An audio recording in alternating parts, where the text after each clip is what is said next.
Bueno, muy buenas tardes a todos, tanto a los que estáis aquí presentes como a los que están, digamos, por streaming, que habréis visto, si no lo habéis visto, que hemos estado haciendo, sobre todo los de aquí, que hemos estado haciendo pruebas de sonido.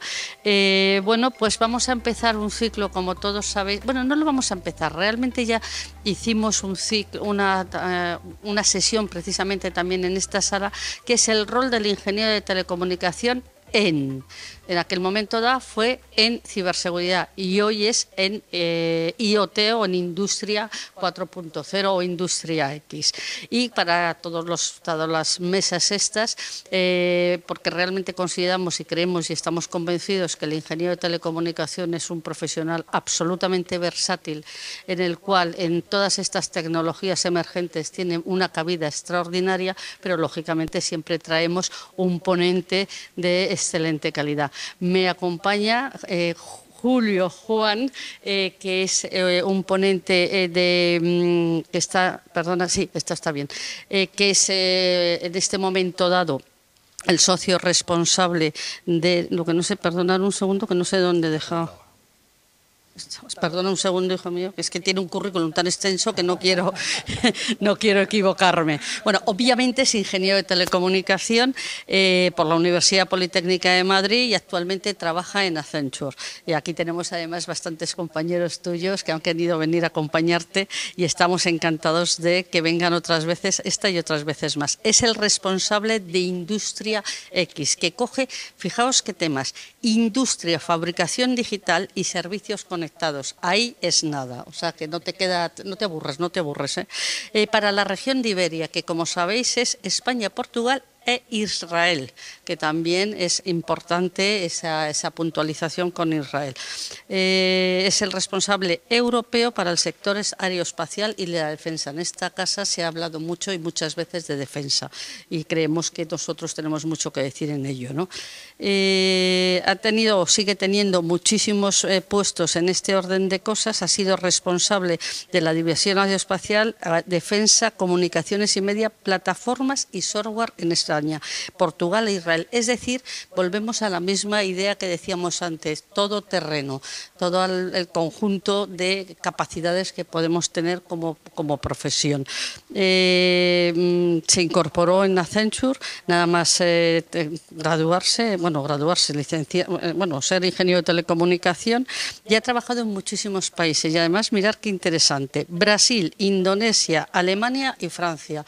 Variadito en culturas. Lo de la multiculturalidad lo tienes totalmente metido, ¿no? Su experiencia también abarca el tema comercial para asegurar la inversión sobre varias iniciativas o negocios para generar acuerdos transformacionales. Hay más cosas que me he saltado, pero creo que os da una idea importante del ponente que tenemos. Generalmente en estas sesiones vamos a estar siempre acompañado con un miembro de la Junta y en este caso es Miguel Ángel Jodra, que es vocal de la Junta nuestra, de la Junta de la Asociación Española de Ingenieros de Telecomunicación.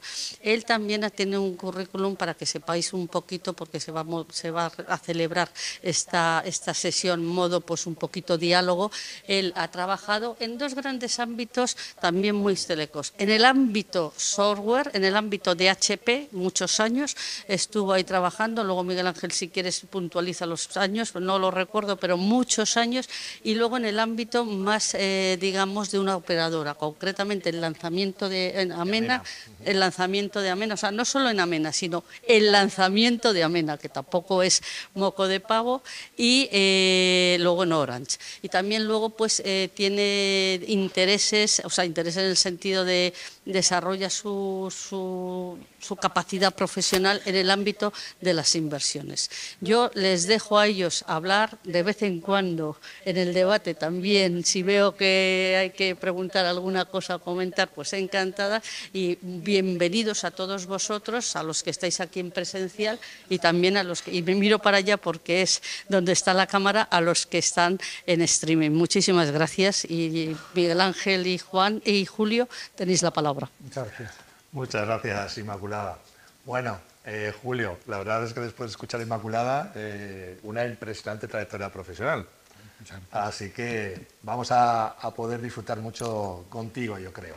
Para comenzar, y un poco para los que somos un tanto neófitos, ¿Nos puedes poner un poco los pies en el suelo y decirnos o crearnos un contexto de qué es Industria X y qué tiene que ver con, bueno, pues con la tecnología de la que vamos a hablar hoy, que es la Internet de las Cosas? Bueno, Industria X inicialmente fue un concepto del que empezamos a hablar en Accenture, pues para agrupar todas aquellas capacidades que tenían que ver con soportar los productos, cómo se hacen los productos y cómo se comercializan los productos durante todo su ciclo de vida, empezando desde la ingeniería, pasando por la fabricación o la provisión del servicio y luego todo el ámbito postventa. Y en una época donde la tecnología avanzaba tan sumamente rápido, ir hablando de oleadas tecnológicas, pues podíamos quedarnos en el 4.0, 4.1, 5.1 y decidimos denominarlo Industria X y que el término ¿Lo abarca más que Industria 4.0 o es una evolución? Es una evolución. Es una evolución y además está preparado para que, digamos, englobe todas las evoluciones futuras. Actualmente es una unidad de negocio en Accenture donde pusimos todas nuestras capacidades ingenieriles. No solo ingenieriles, empezamos con las capacidades ingenieriles, tanto de ingeniería de diseño como ingeniería conceptual o ingeniería de fabricación, y pusimos también dentro nuestras capacidades tradicionales, por lo que somos mucho más conocidos en Accenture, como son la consultoría de procesos, la implantación de los sistemas que soportan esos procesos y la operación de esos procesos, siempre en el ámbito de la ingeniería, la fabricación y la postventa. Muy bien. Bueno, entonces vuestro papel con vuestras empresas es ayudarles a conseguir probablemente sus objetivos de negocio que entiendo que serán, pues a lo mejor a ser más productivos o a impulsar el que puedan crecer más rápidamente o a ser más sostenibles. ¿Qué aspectos son los que vosotros dirigís más para satisfacer o ayudar a vuestros clientes a conseguir este tipo de objetivos? Pues mira, nuestra vocación va por ahí, ¿no? Nuestra vocación tiene dos ámbitos. Por un lado, pues como le comentaba anteriormente, ayudarles a definir los productos que comercializan. Y ayudar a definir los productos pues desde la fase más conceptual o desde la fase más ingenieril del producto. Y eso ayuda, evidentemente, a definir un buen producto. Con un buen producto es fácil impactar en la cuenta de resultados. Pero también les ayudamos en cómo hacen esos productos, cómo provisionan estos nuevos servicios. Y ahí pues tiene mucho que ver pues, con la eficiencia, en la eficiencia en los ámbitos de fabricación o en la eficiencia a la hora de proveer servicios de postventa. Muy bien, y en este entorno o concepto de Industria X entiendo que aparecen varias tecnologías que pueden tener un papel clave y una de ellas es IoT. ¿Cómo crees que aporta valor este tipo de tecnología en el contexto donde vosotros estáis ayudando a vuestros clientes bajo el paraguas de Industria X? Voy a empezar la respuesta un poquito antes, ¿no? Nosotros cuando decidimos crear Industria X, que no es un concepto local, es un concepto que creamos en Accenture a nivel mundial y que luego lo hemos ido implantando en cada uno de los países donde se encuentra Accenture. Lo creamos aproximadamente, el concepto hace aproximadamente 5 o 6 años, pero la unidad de negocio como tal la creamos hace 2 años. Y la razón del porqué fue porque veíamos como un conjunto de fuerzas que llevaban a crear el contexto adecuado para que hubiera una reinvención, ya no una transformación.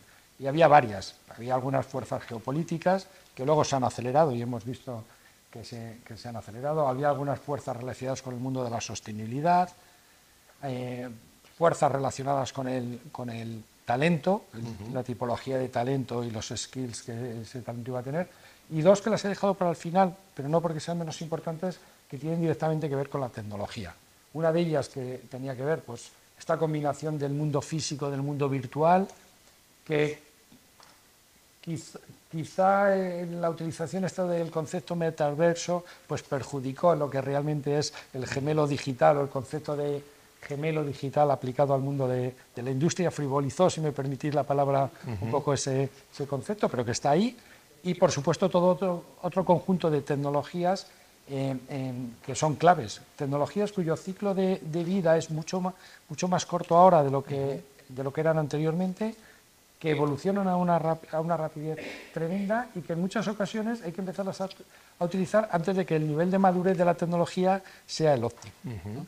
Entonces, todo ese conjunto de tecnologías que podemos hablar, pues la realidad mixta, la realidad virtual, la nube, el analytics o el big data, la inteligencia artificial, todas ellas muy relevantes, pero todas ellas se basan en un concepto que son los datos. Y los datos hay que capturarlos.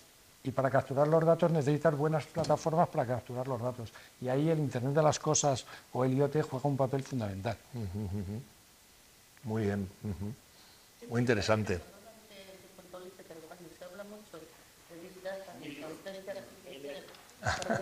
Cuando se habla mucho de Big Data, inteligencia artificial y demás, parece que el dato vuela y el dato tiene que ir por alguna red. Porque yo muchas veces lo digo, dice, sí, es la capacidad de computación y también la de transporte del dato. Y de captura. Y de captura. O sea, lo digo un poco porque estamos en el Colegio de Ingenieros de Telecomunicación, o sea que eso a lo mejor se da por hecho y no hay que darlo por hecho. No, evidentemente, existe todo un concepto que es la continuidad digital del dato, pero para que exista esa continuidad digital del dato a través de los diferentes procesos, en la ingeniería, en la fabricación, luego en la postventa, pues hay que capturarlo desde el origen, ¿no? Y en esa captura de datos, donde estas plataformas de Internet de las Cosas juegan un papel fundamental, porque muchísimos de los datos se utilizan a través de la sensorización, se capturan en la sensorización. Pero no solo cuando hablamos de eficiencia, antes os comentaba el tema del gemelo digital, y la base del gemelo digital es poder, digamos, replicar el comportamiento del mundo físico de una forma digital. Y para replicar el comportamiento del mundo físico tienes que haber capturado gran cantidad de datos sobre cómo se va comportando ese mundo físico.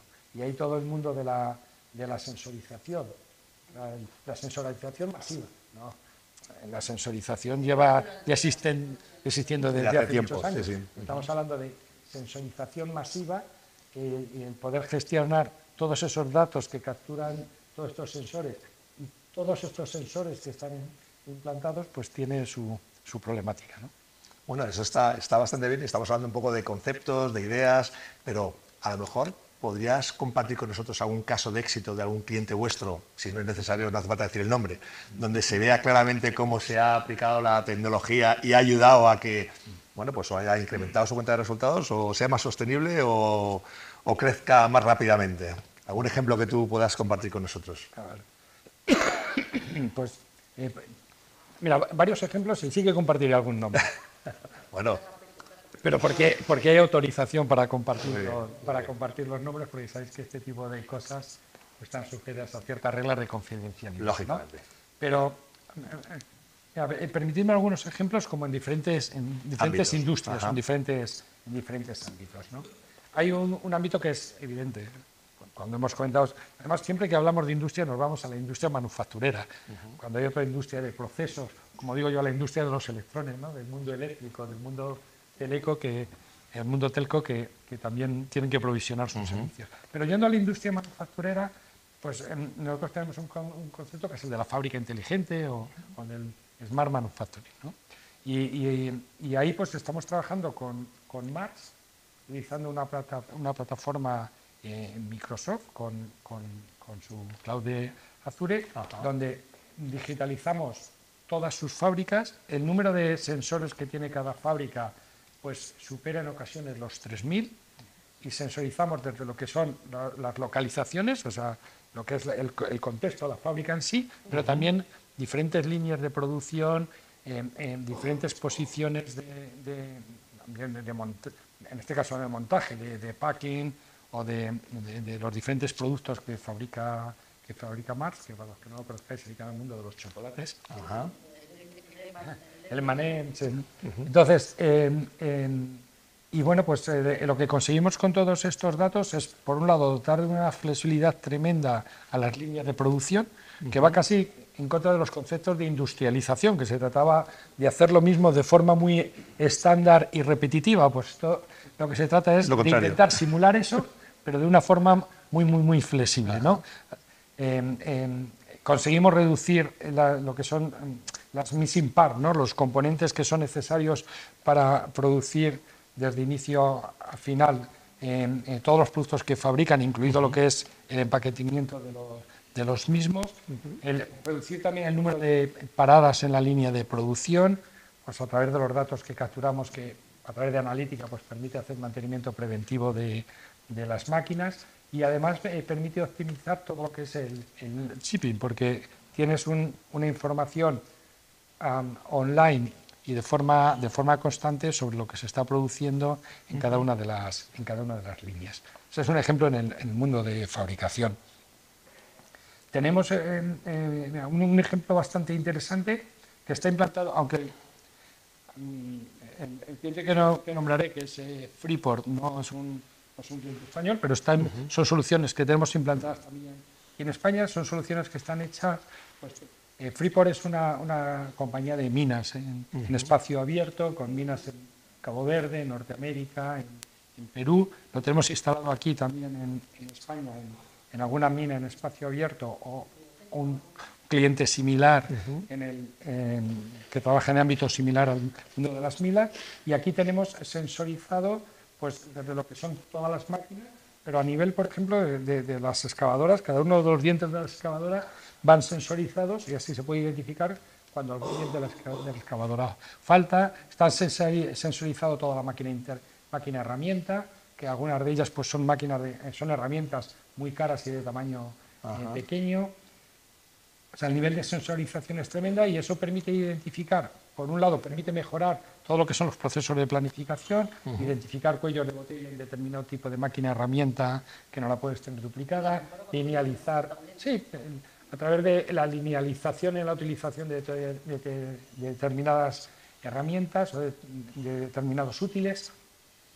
Te permite también, pues eso, reducir los lead time de parada de las máquinas, identificando rápidamente cuando alguna máquina en ese espacio abierto, y enviar a los mecánicos de campo pues, a resolverlo rápidamente. Y también tenemos sensorizadas algunas partes, aquello que la ley lo permite, hay trabajadores que llevan sensores y que permiten identificar determinados parámetros, aquellos que la ley lo permite, pues de temas relacionados más con seguridad, higiene laboral, pues si los cascos están donde tienen que estar o no, están cumpliendo la normativa de protección, etcétera, ¿no?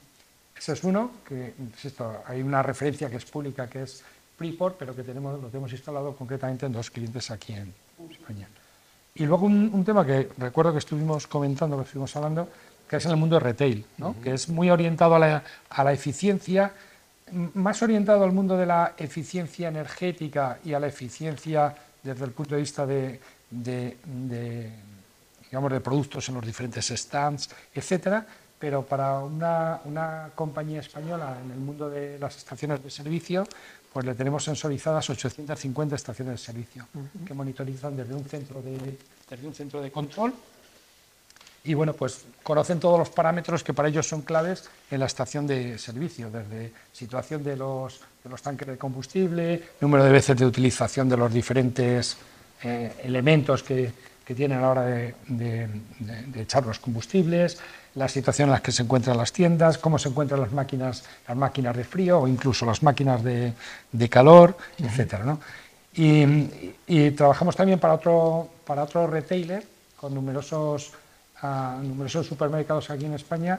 Me acuerdo que les sorprendía, es que la media de sensores que tenía cada una de esas tiendas eran 2.000 sensores. Bueno, a mí me impresionó realmente. En cada tienda 2.000 sensores. Es decir, cuando entrar en un supermercado o el hipermercado de turno y pensar que allí hay 2.000 sensores, tienes que pensar si los tienen casi en cada baldosa. No, exactamente, que estamos totalmente controlados.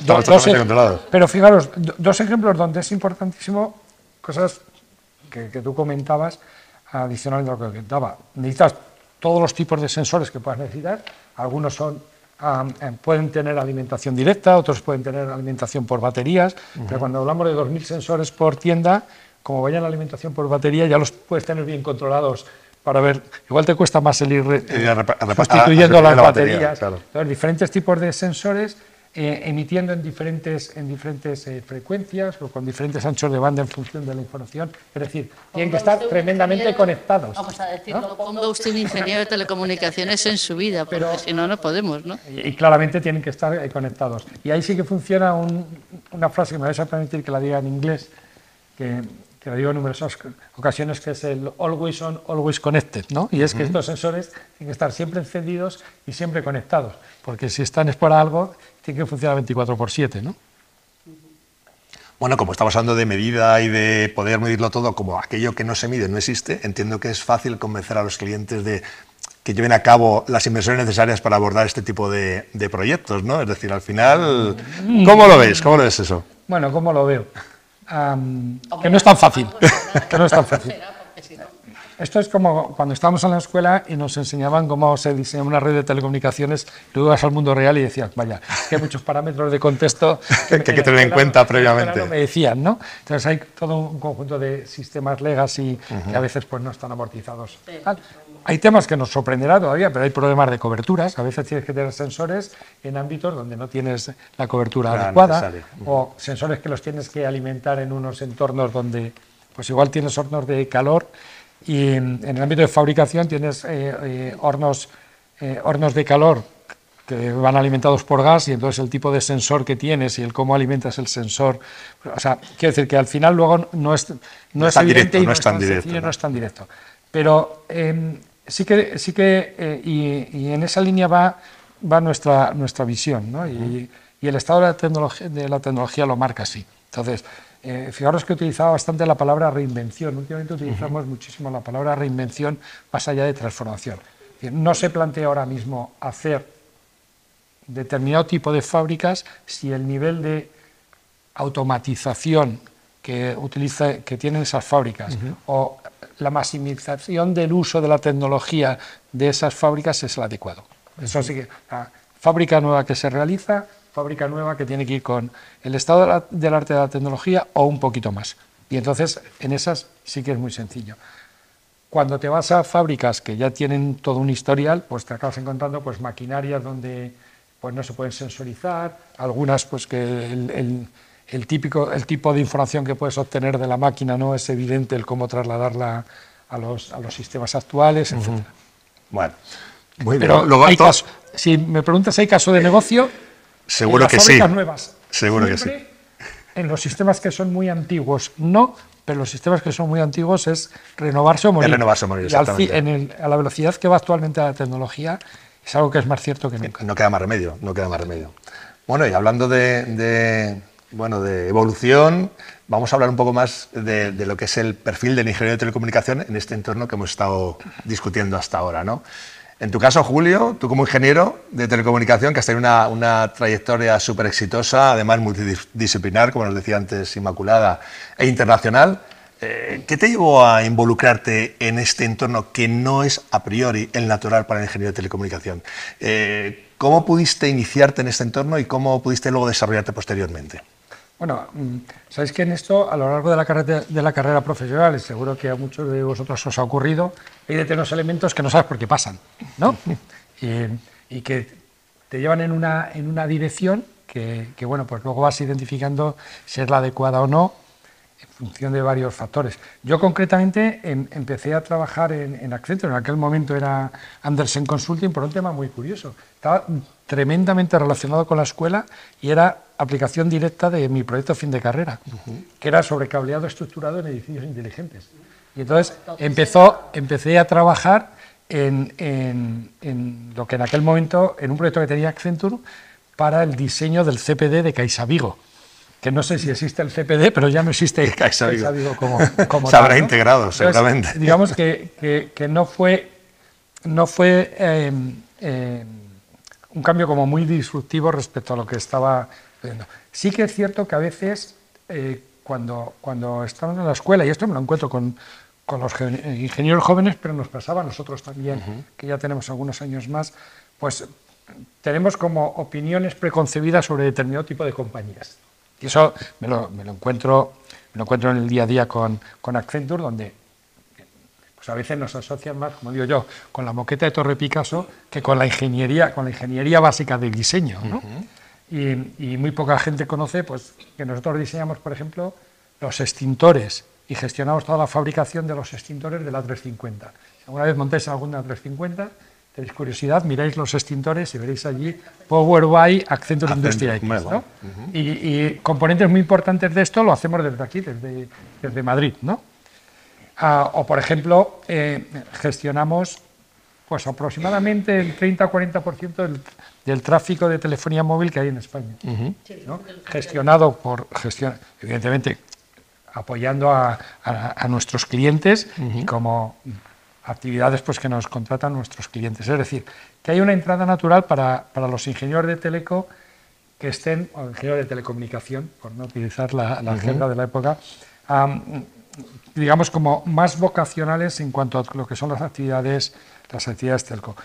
Pero luego lo que sí me ocurrió es que dentro de Accenture lo que vi es una oportunidad tremenda para aprender en un lugar donde podía aportar en base a mis conocimientos tecnológicos.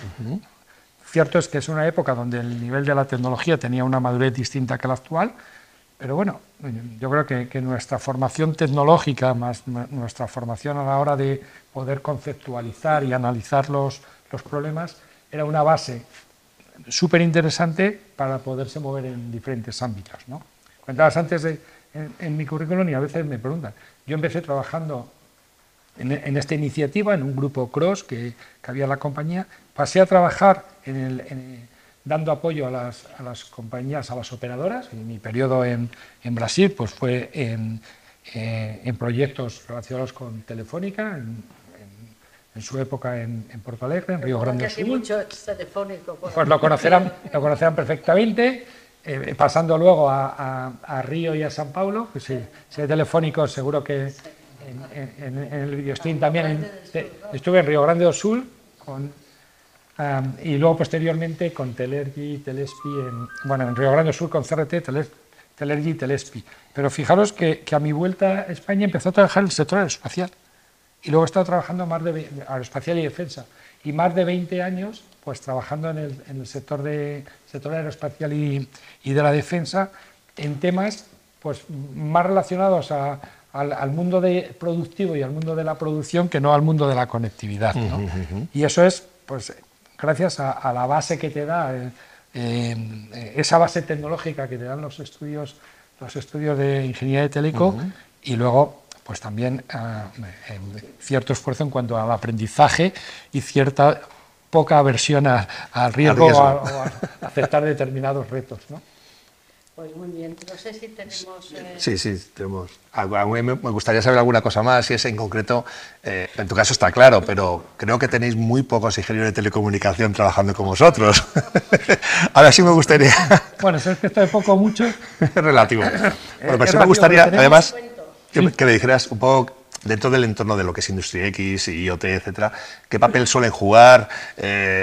Bueno, si están más orientadas a hacer determinado tipo de tareas, o más responsabilidad de alto nivel, o más de diseño, más de producción, más de mantenimiento. ¿Qué es lo que se encuentra en vuestros proyectos con los ingenieros de telecomunicación? Mira, es que es un perfil, como decía, o somos un perfil, que tenemos una base tecnológica muy importante, que además estamos muy acostumbrados a asumir los retos del aprendizaje continuo, con lo cual esa evolución rápida de la tecnología pues no nos suele asustar y solemos ser early adopters de todas estas nuevas tecnologías y que además esta formación nos permite conceptualizar muy bien el cómo utilizar la tecnología, porque la tecnología per se puede caer un poco en el friquismo, ¿no? O sea, la tecnología al final tiene un objetivo, que el objetivo puede ser comunicar, mejorar la eficiencia, capturar los datos, etcétera, ¿no? Y nuestros estudios pues, nos permiten muy bien combinar estos conocimientos tecnológicos y bueno, estoy convencido que tanto las personas que están aquí como las personas que nos pueden estar viendo por streaming estarán de acuerdo en bastante de lo que estoy comentando. También se me ha sorprendido algún comercial, ¿no? Que es, tenemos pocos ingenieros de teleco, ya me gustaría que hubiera mucho más. Pero dinos. Muchas veces, nosotros somos unos 1.300, 1.400 ingenieros de teleco trabajando en nuestra compañía, que somos 18.000 personas. Bueno, no está España, mal, no está mal. Es casi el 10%, casi el 10%. No está mal, pero teniendo en cuenta que es una compañía que utiliza la tecnología como elemento de cambio y el perfil que tenemos los ingenieros de Teleco, seguro que tenemos posiciones para más. Y además, una compañía multidisciplinar, y por no irme a otros trabajos que hacemos en Accenture, por irme a los trabajos que desarrollamos nosotros, ¿no? Y trabajamos bastante con las operadoras de telecomunicación en todo lo que son, bueno, las operadoras, fondos de inversión o compañías que tienen red, en lo que son los despliegues de su red. Y entonces tenemos pues numerosos proyectos pues con compañías que están todavía desplegando fibra óptica o compañías que están desplegando red 5G o que están desplegando nuevos nodos de red 5G, no solo transformando los que existen, provisionando servicio para clientes, ayudándole a compañías en la provisión de servicios, sobre todo a grandes clientes, tanto del ámbito privado como del ámbito público, y ayudándoles a estas operadoras a que sus clientes se muevan de los tradicionales modelos de telecomunicación más basados en las centralitas digitales, pero físicas, a lo que es el mundo del cloud, ¿no? o de la nube. Y eso es un ámbito muy teleco. Pero luego tenemos estas actividades, pues como la que estábamos comentando, ¿no? Que son en nuestros proyectos en el mundo de la fabricación inteligente o nuestros proyectos en el mundo del gemelo digital, donde es que la conectividad es fundamental. Uno de los proyectos que tenemos, que es referencia a nivel europeo y casi mundial, es un proyecto que tenemos con una empresa pública, con Navantia, donde llevamos colaborando un par de años con ellos en la creación del gemelo digital de las nuevas fragatas, las F-110, ¿no? Entonces, están ya las fragatas en fase de construcción, han estado durante casi 2 años en fase de conceptualización, y un elemento tremendamente diferencial es que estas fragatas Navantia se las entregará a la Armada con su gemelo digital correspondiente. Claro, esos gemelos digitales, comentaba antes, tienen que estar alimentados de datos, ¿no? Y esos datos se tienen que ir capturando bien de las herramientas que utilizan los ingenieros en toda fase de ingeniería de diseño, ingeniería de fabricación, etcétera, pero también se tienen que ir alimentando con datos de contexto, ¿no? Y ahí los ingenieros de telecomunicación juegan un papel importantísimo, y tenemos ahí, pues hay más ingenieros navales que ingenieros de telecomunicación, pero no tantos más. No tantos más. Incluso en ese caso, ¿no? Bueno, yo, de todo lo que habíamos hablado, lo que veo clave es el perfil multidisciplinar. ¿Tú crees que el ingeniero de telecomunicación es más multidisciplinar que otros ingenieros que nos podamos encontrar en el mercado? Mira, ¿Cómo lo veis? Fíjate, ahí me costaría explicar si es más, menos, mejor o peor. Pero sí que veo que tiene un componente diferencial importantísimo, y es la poca aversión al mundo tecnológico. Entonces, sí que hay ingenieros que son muy multidisciplinares en cuanto a trabajar en diferentes sectores. Evidentemente, también en el mundo de la ingeniería nuestra base matemática es tremendamente importante, y esa base matemática también nos permite trabajar en determinados aspectos donde podemos trabajar con licenciados en matemáticas, etcétera, ¿no? Con todo el mundo de la analítica, la algorítmica, etcétera, el mundo de la inteligencia artificial, que tiene que ver más con el mundo matemático que con el mundo ingenieril, ¿no? Sobre ese tema. Estás invitado para venir, pues a ver si me invitáis. Pero yo creo que el gran elemento diferencial es el que comentaba, ¿no? En un mundo tremendamente tecnológico, donde la tecnología cambia rápidamente, donde es súper necesario el tener este aprendizaje continuo y el aprovechar la base tecnológica para estar constantemente aprendiendo pues, de estas nuevas tecnologías, pues ahí el ingeniero de telecomunicación tiene un papel muy importante.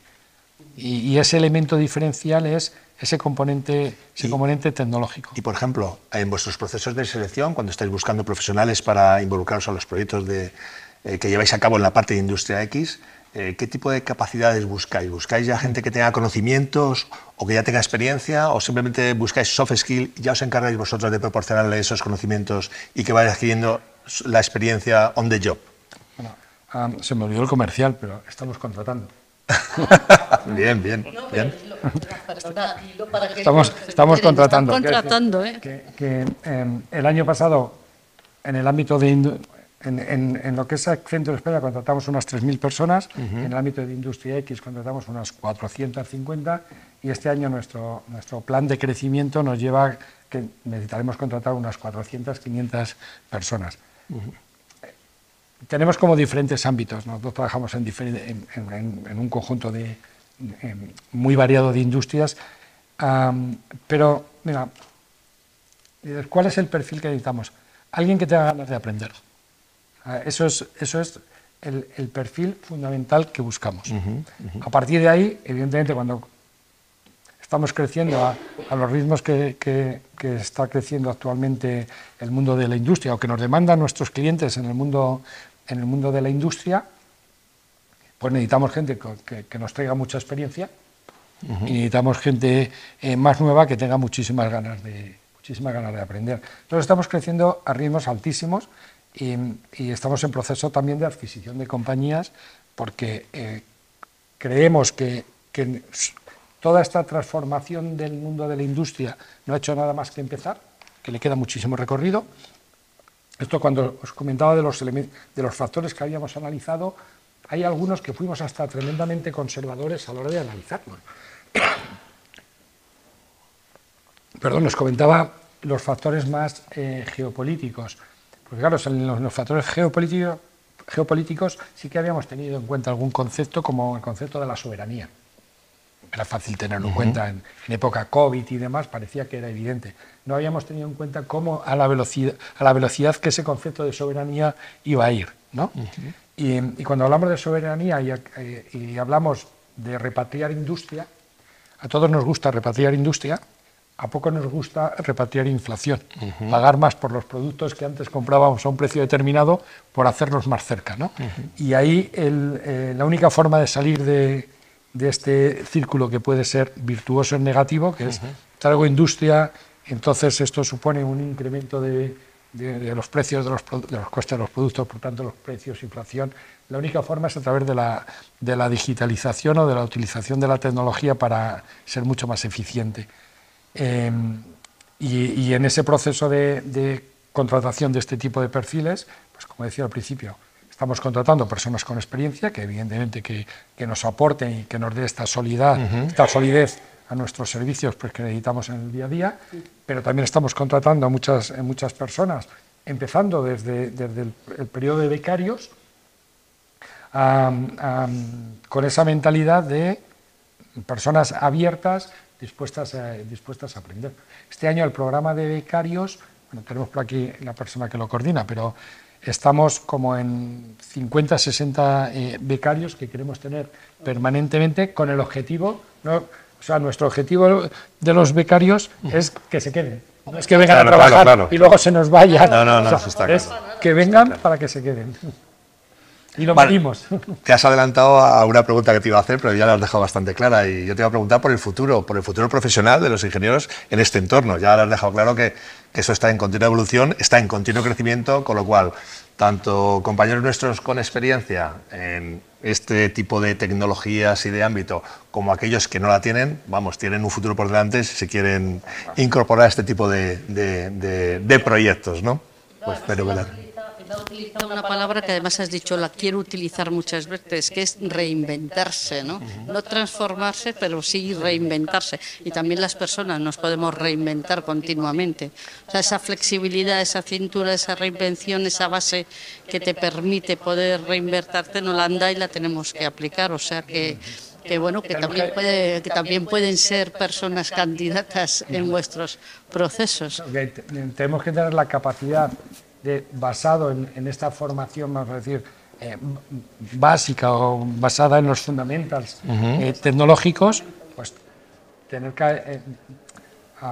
cierta iniciativa o cierta capacidad de esfuerzo, pues para ponernos al día en las tecnologías que se utilizan ahora mismo. Muy bien. Mira, no he mencionado un tema, pero lo quiero mencionar, que para nosotros es tremendamente importante, pero hasta tremendamente importante, y es algo que viene desde la dirección de la compañía y que lo tenemos como objetivos, y es el concepto de diversity en las compañías. Todavía me sorprende en las escuelas.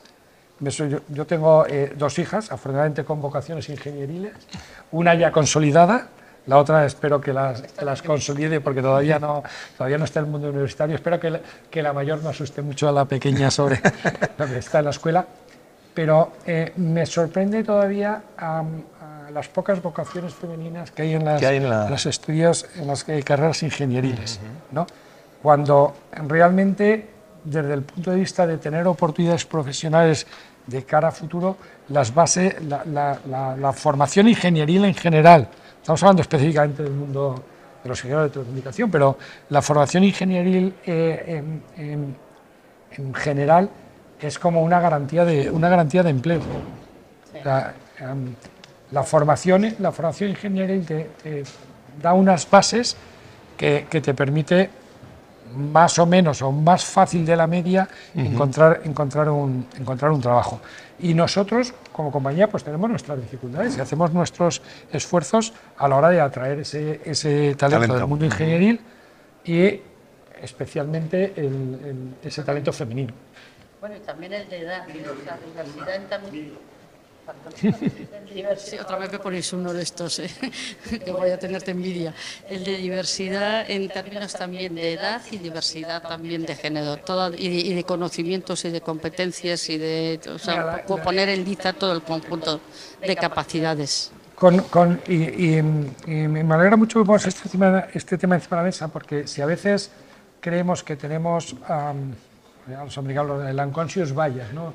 Esa predisposición a tener una opinión antes de entender determinado tipo de cosas, pues es cierto que a veces nos pasa con determinados perfiles de determinada edad, que da y que puedes tener la sensación de sobrecualificación para los puestos que estás buscando, ¿no? Yo creo que y eso que nos lo encontramos, y en ocasiones lo hemos hablado, la edad no es un límite, al contrario, es una garantía de experiencia, ¿no?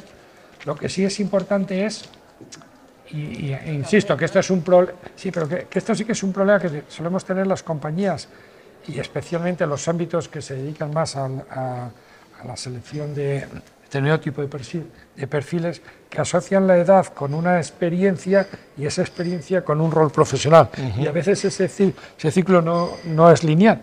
Puede haber profesionales que tengan una edad porque han desarrollado su carrera en un ámbito, se quieran reinventar y estén dispuestos a, digamos, bajar un poco las expectativas profesionales para coger carrerilla y empezar. Sí, un paso atrás para dar dos pasos adelante, ¿no? Y ahí sí que hay que explicarlo muy bien, porque si hay ese comportamiento predeterminado de pensar que eso no va a ser así. Si te parece, yo creo que ya pasamos al... Sí, bueno, perfecto. Básicamente lo que nos gustaría es dejar unos minutos para que tanto los asistentes presenciales como los asistentes que están a través de nuestro canal de YouTube, pues pudierais hacer preguntas que tuvierais un poco, que os gustara conocer a...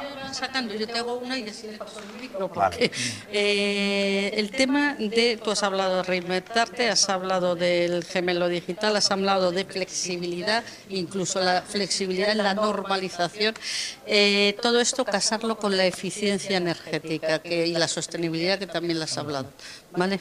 Bueno, o sea, hoy en día es imposible conceptualizar un producto si no se tienen en cuenta dos temas. Uno es todos los temas relacionados con la ciberseguridad. En un mundo hiperconectado, pues todos los conceptos relacionados con la seguridad son fundamentales. Y en algunos ámbitos, sobre todo los ámbitos más ingenieriles e industriales, donde el mundo de la seguridad pues no era tan relevante, y a partir de ahora empieza a serlo. Y el otro es todo el mundo que tiene que ver con la sostenibilidad. Y la sostenibilidad, nosotros lo llamamos sostenibilidad by design, que la sostenibilidad muchas veces, o la mayoría de las veces, empieza desde el origen, desde el diseño de los productos. Con lo cual, cuando nosotros hablamos en lo que es nuestro, como nuestra visión de reinventar los productos que hacen nuestros clientes y cómo los hacen, siempre añadimos la coletilla de una forma segura y sostenible. Vamos, en la coletilla, y aunque no se me oiga, y la realidad. Bueno, pues ya tenemos una persona Andrés. Pues ha sido muy claro y sobre todo aterrizar una cosa que en mi punto de vista, digo que yo soy docente y lo enseño, me he dedicado en otra, ahora estoy en la docencia y precisamente estoy muy cerca de lo que has hablado y me alegra mucho de alguna forma haber asistido y trasladarles a los alumnos lo que les has dicho. Yo también comparto las capacidades que les damos y a los, en este caso, a los futuros ingenieros que tienen la suerte de tener, además de unos estudios, de una profesión, que es una diferencia muy... Mi pregunta era también sobre cuál es tu parecer sobre, porque te has dedicado mucho a la industria, a la conectividad de la industria, a la IoT de la industria, a la producción, el género, pero para las personas hacia el hogar, ¿cómo va la IoT hacia el hogar? Digo, si lo habéis visto, porque ahí hay un... O sea, porque los bundles de las operadoras con las alarmas y tal, es un preludio de esa conectividad, los frigoríficos, las lavadoras, o sea, estoy seguro que vosotros, como desde el punto de vista de negocio y perfil para, digamos, para indicar alguna la industria que tiene una buena cantera, me imagino que está ahí. Pues voy a tomar un riesgo, porque como esto se graba, igual dentro de unos años alguien me dice, pero la realidad es que no lo vemos, no lo vemos. Y además creemos que todo este y es un tema curioso por lo siguiente, todo este mundo de la conectividad del hogar, denominado en determinado momento domótica, ¿no? Sí. Todo el mundo de la domótica es un mundo que viene desde hace muchísimos años y probablemente eso le ha perjudicado, ¿no? Porque no se han creado estándares. Cualquiera de nosotros que nos guste este mundillo nos encontramos que para conectar cosas al final tienes 7 aplicaciones, ver cómo las conectas entre ellos, cómo, ¿no? Y al final, pues, cada uno de los... O sea, en un mundo súper abierto es increíble la dependencia que hay de los fabricantes en el mundo más de la domótica o de la aplicación al hogar. Hay dos ámbitos donde se esperaba o nosotros por lo menos esperábamos un desarrollo mucho más rápido y ha sido más lento de lo esperado. Uno de ellos, donde además no lo vemos en el medio plazo, es en el mundo del hogar, y otro donde empezamos a verlo, pero es en el mundo de las smart cities o de las ciudades inteligentes, o crear el gemelo digital de la ciudad para hacer simulaciones, donde empezó... ¿no? Es un caso, te digo que el caso de la... Bueno, pero...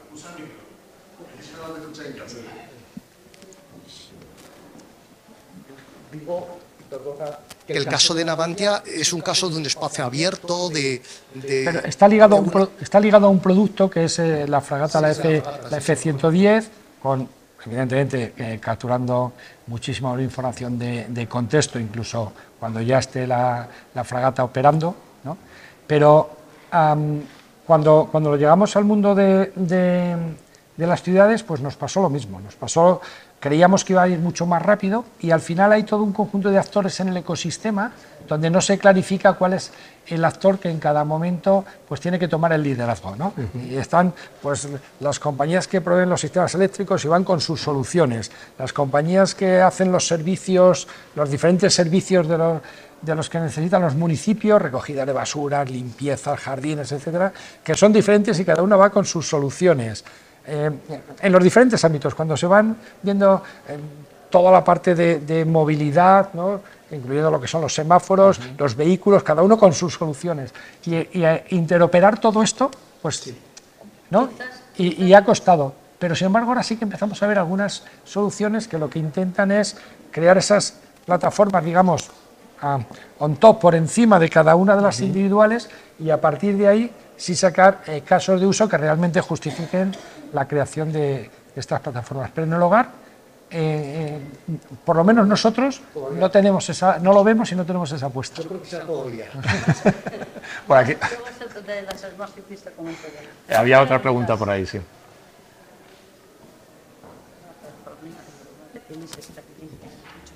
Buenas tardes, Julio. Oye, enhorabuena. Me parece que lleva ventaja a los otros que van corriendo detrás de vosotros, ¿sí? Bueno, yo quería hacer una pregunta. No era el objetivo, aquí estamos todos en... Me parece que lleva ventaja, ¿eh? No, lo digo porque yo llevo muchos años dedicado a esto, ¿eh? En lo que hay, bastante más de lo que tú te piensas.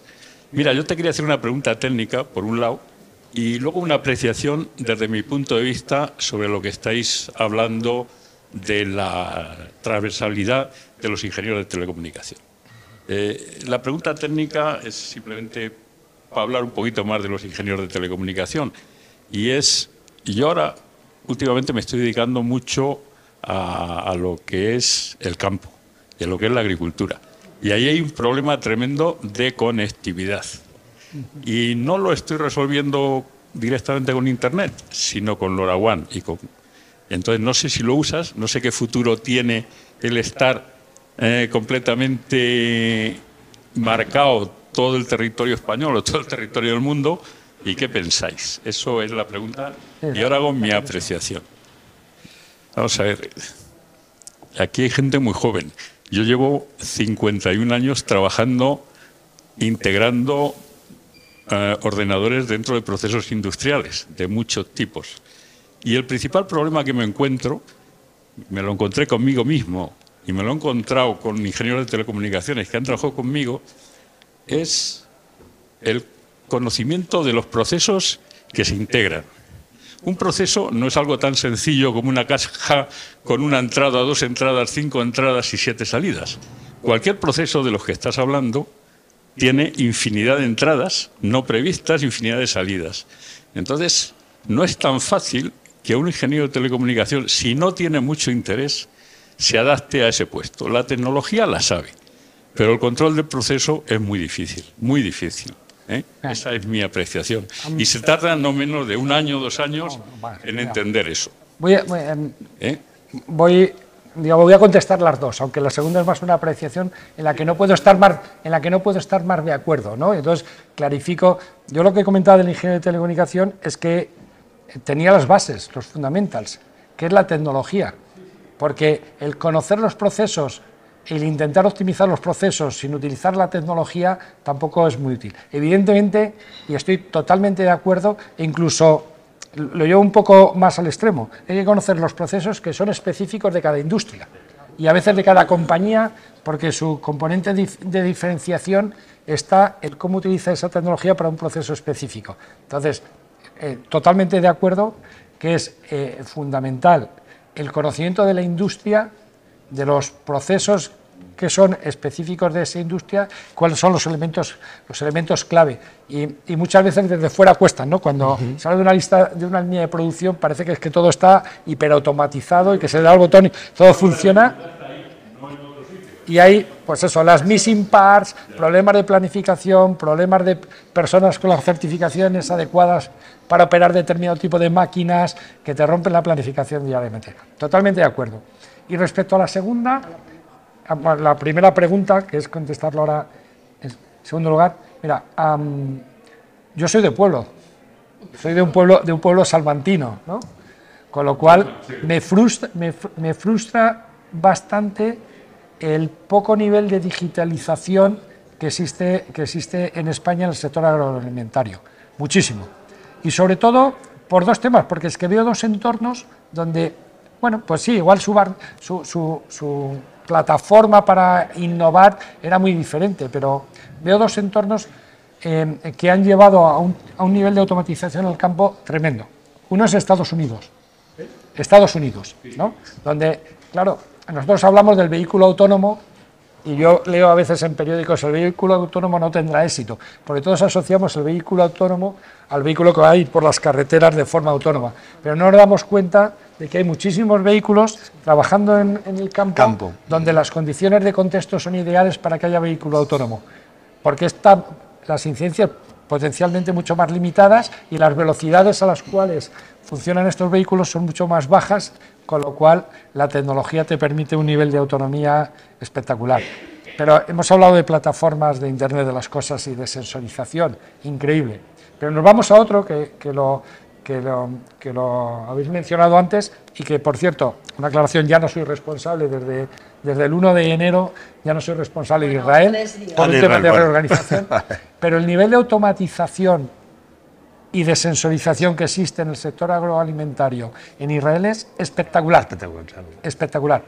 Y uno, porque tienen grandes latifundios, y otro, porque tienen pequeños. Entonces, yo cuando veo un sector como el sector agroalimentario en España, y ahora que además está bastante en boga, y veo los elementos de eficiencia que existen utilizando las tecnologías actuales, son tremendas. O sea, os comentaba antes nuestra solución bueno, es una solución que la denominamos mina conectada, pero es para trabajar en espacios abiertos, ¿no?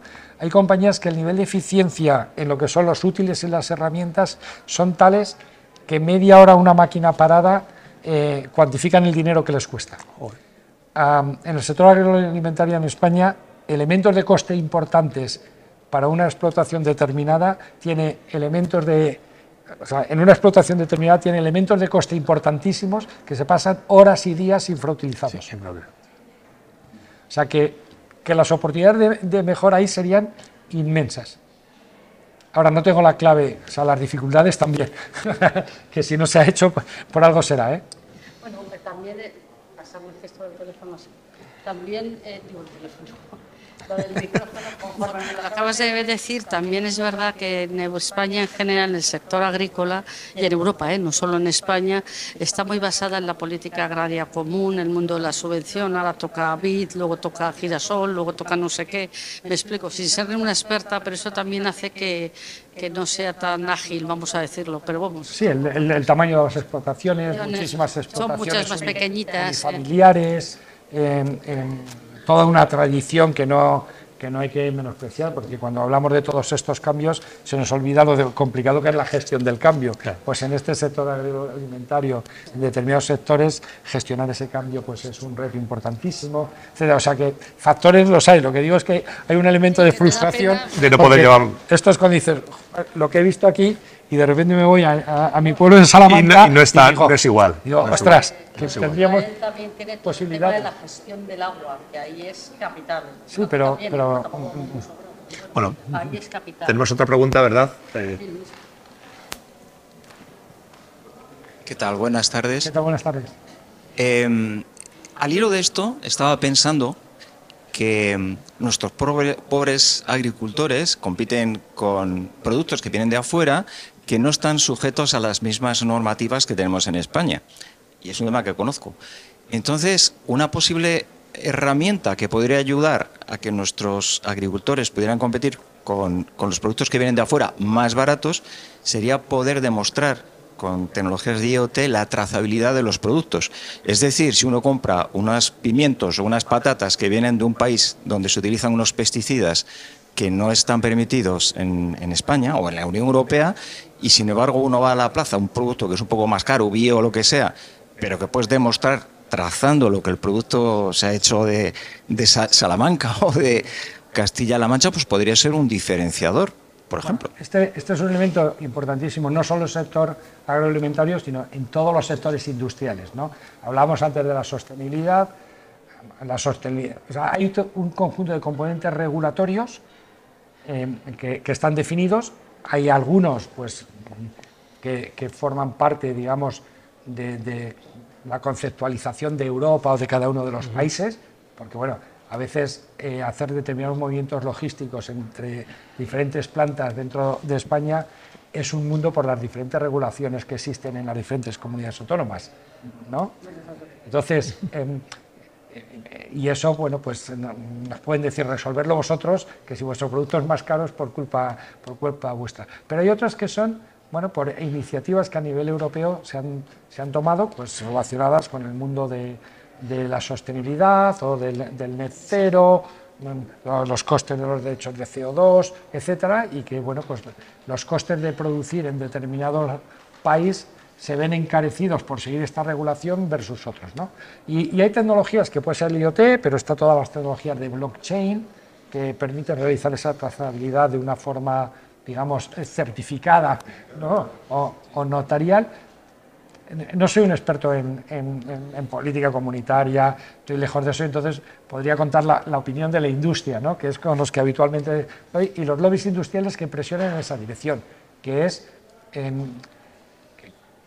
a ver si lo digo bien, sin meter la pata, pero es que las tasas, no, pero que las tradicionales tasas a la exportación no vayan ligados al producto, sino que vayan ligados al grado de cumplimiento de las normas que se han definido, ¿no? Y bueno, pues me consta que hay grupos trabajando en estos temas, pero no los conozco, pero no puedo estar más de acuerdo. Que es, hay que competir en igualdad de condiciones y competir con países que sigan unas regulaciones mínimas alineadas a las regulaciones que tenemos nosotros, ¿no? Al hilo de lo de la fragata 110, que vamos, va a ser una joyita, creo recordar que, por ejemplo, en Estados Unidos, en vez de encargar, creo que son algunos destructores, no sé, a empresas navales, les han encargado a la Lockheed, que ha subcontratado la construcción del casco a una empresa naval, porque la carga, como en un avión, que tienen de todo lo que es el coste de lo digital, los radares, todos estos sistemas, excede la construcción del propio barco o avión, ¿no? Bueno, en el mundo de la defensa es habitual, no solo en el mundo naval, hay varios componentes y digamos que el valor añadido no está tanto en la plataforma, ¿no?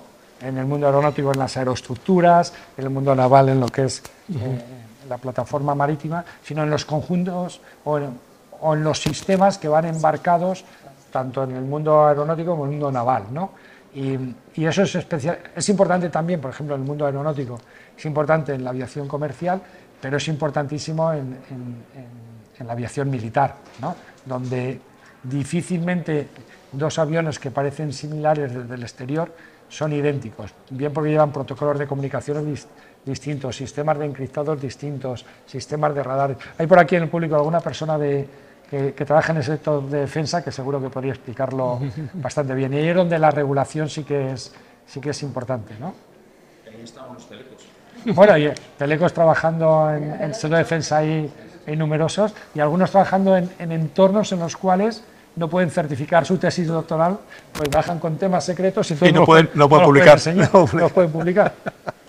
Hay una pregunta, perdona. Sí, hay una pregunta por ahí, sí. Sí. Y no.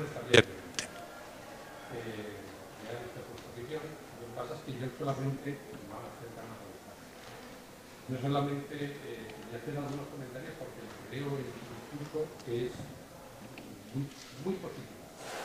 Y creo que hay aspectos complejos o no voy a decir tanto como negativos, pero que hay que considerar siempre.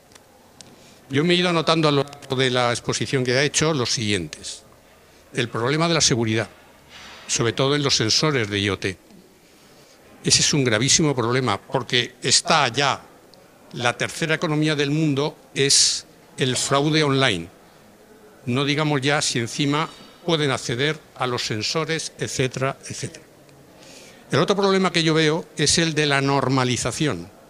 Y le voy a hacer un comentario sobre un evento que ocurrió en el 2015 en la Secretaría de Estado de Telecomunicaciones. El ponente, que era una persona de IBM, dijo, si nos ha llevado 5 años normalizar las etiquetas de RFID, no quiero ni pensar lo que nos va a llevar normalizar, por lo menos la sensorización del IoT, que para mí, como ingeniero de telecomunicación, pues claro, me siento muy concernido. Voy a citar unas palabras de nuestra presidenta. Dijo, si no recuerdo mal, en la penúltima, la última no fue. Dijo que había un grave problema en la ingeniería de telecomunicación en el sentido de que si hace 5 años los egresados eran 1.400, ahora resulta que estamos en 600.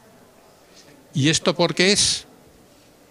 Y yo apunto, quizá, que la industria está buscando, sobre todo, competencias y no tanto títulos, al menos en lo que se refiere al desarrollo. Lo que ha mencionado Luis, sumamente interesante, pero claro, a eso apostillo lo siguiente. El problema es de la voluntad política de cumplir las normas que nos hemos dado. O de saltárnoslas cuando nos viene en gana. Y estoy hablando a nivel político. Y no estoy hablando necesariamente de España. Estoy hablando más arriba. Porque si hemos tenido un problema con los agricultores, el problema viene de una serie de personas que nadie ha elegido y que se saltan las normas cuando les da la gana. Y esa es la parte oscura que yo quería mencionar y que no quería dejar pasar sin en conocimiento de todos. Gracias. Fíjate, no, es que no puedo estar más de acuerdo en prácticamente todo lo que has comentado, ¿no? Empiezo por el elemento de la seguridad. No sé si lo he mencionado claramente, pero es fundamental. Es fundamental en entornos donde no se estaba tan sensibilizado con los temas de ciberseguridad. Y mientras que se había invertido muchísimo en todo lo que era la seguridad IT, no se estaba al mismo nivel en la seguridad OT.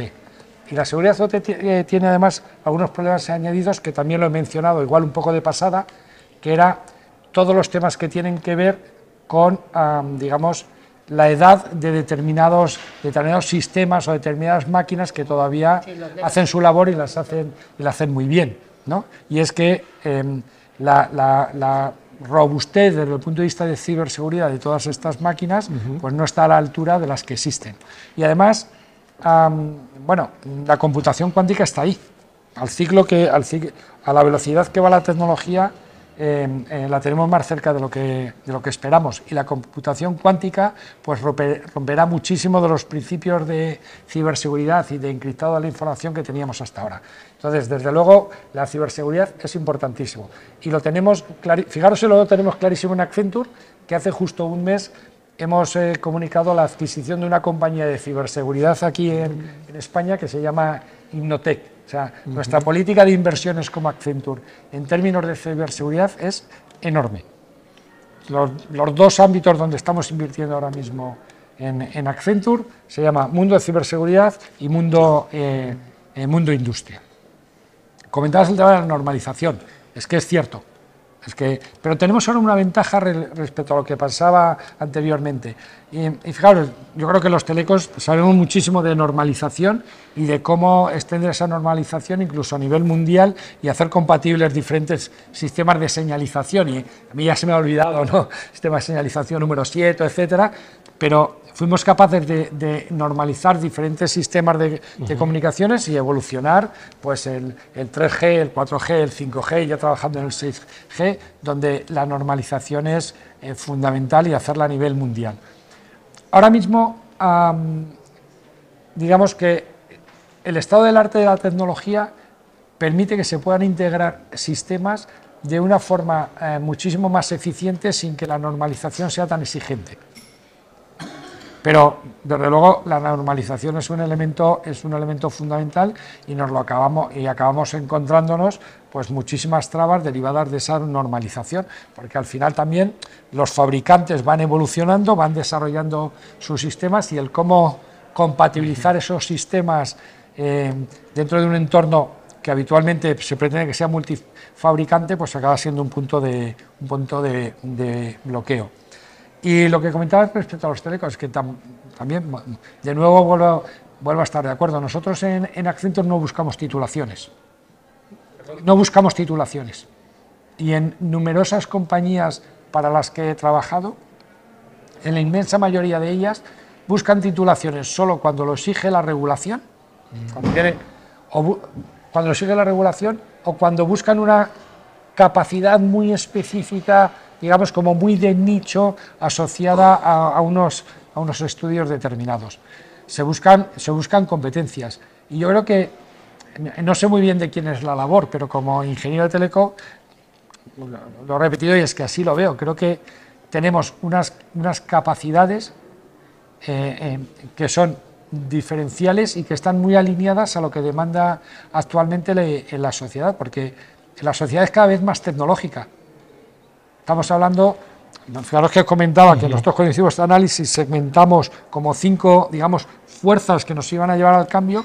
De las 5 fuerzas, una era la sostenibilidad, pero que si hacemos drill down, nos encontramos la tecnología y las otras dos eran el gemelo digital, que estamos hablando de tecnología, y la tecnología per se, ¿no?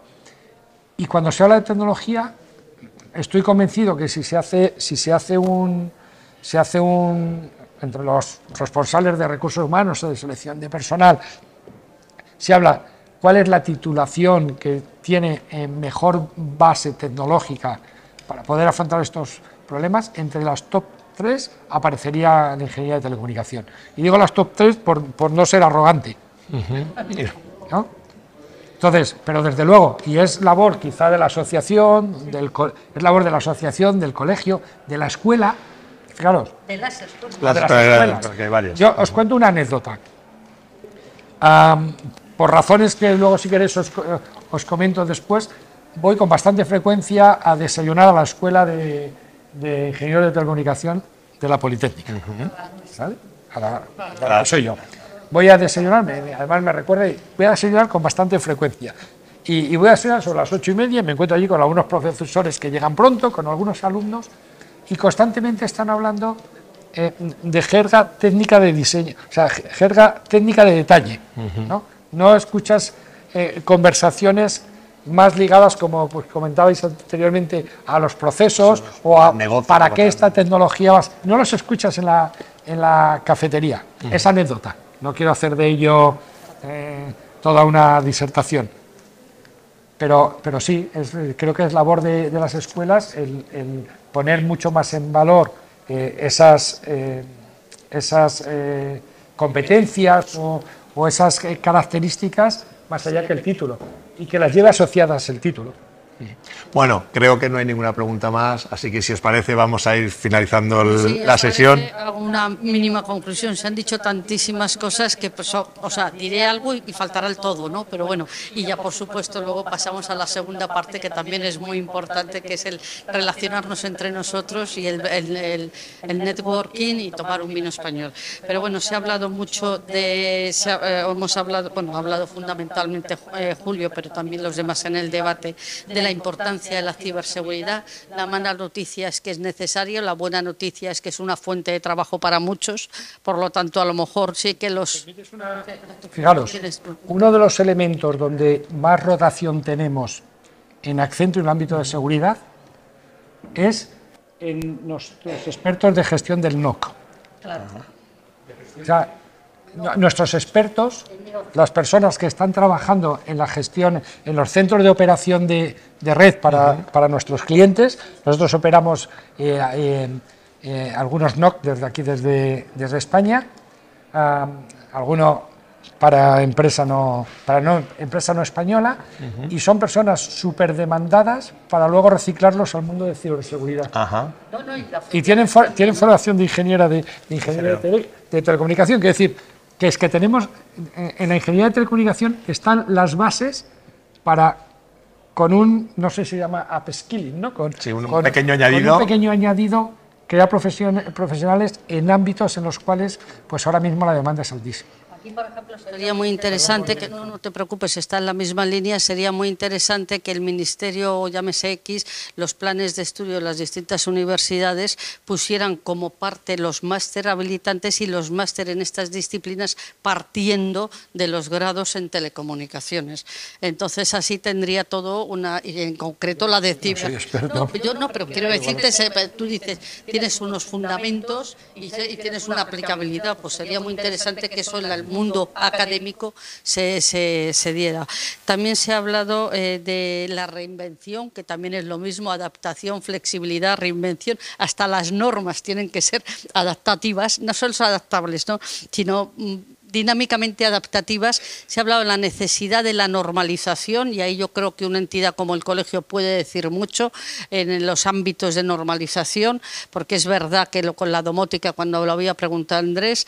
¿Permites un comentario con esto de la normalización, que yo lo llevo más a la regulación, toda la parte que nos afecta a nuestro pero trabajo? la parte de normalización es fundamental. Habría un matiz y es que la sociedad ahora se mueve a una velocidad a la que no se movía hace 20 años, con lo cual todos estos procesos de normalización y regulación se tienen que adaptar en términos también de De velocidad. velocidad, exactamente. Es que me iba precisamente a apuntalar eso, no, precisamente al comentario de Javier, que ha dicho para el tema de las etiquetas RFID tardaron no sé cuántos siglos, y 4 años, no, 5 años, efectivamente, y ahí estoy absolutamente de acuerdo, o los órganos de normalización se ponen las pilas y van, digamos, al ritmo necesario, o se lo van a poner o sí, porque no hay más remedio. Esa quizás sería la mayor conclusión. Muchísimas gracias a todos por vuestra presencia, también a aquellas personas que estáis en directo, pero en remoto. Y bueno, os perdéis el vinito español y el estar hablando con todos nosotros, y seguiremos. El anterior fue de ciber, la siguiente será de inteligencia artificial. Muchas gracias. Gracias.